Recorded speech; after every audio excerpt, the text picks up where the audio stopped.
এবং আমাদের সদস্য করা হয়েছে। আমাদের আমি আবারও বলছি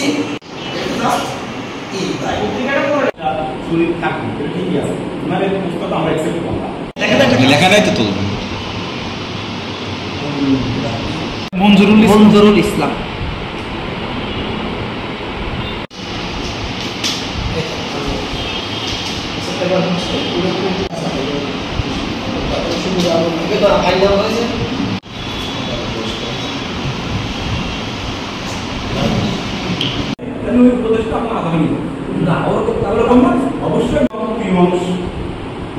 অবশ্যই এরকম আরো কিছু শ্রুতি সম্মত, তো সেই ক্ষেত্রে গঠনতন্ত্র করার ক্ষেত্রেও একটা প্রসিডিং আছে, যে দুজন সদস্য থাকে, এরকম আমাদের একটা গঠনতন্ত্রকে উপস্থাপন করবে এবং আপনাদের যদি কোনো প্রস্তাব থাকে আপনারাও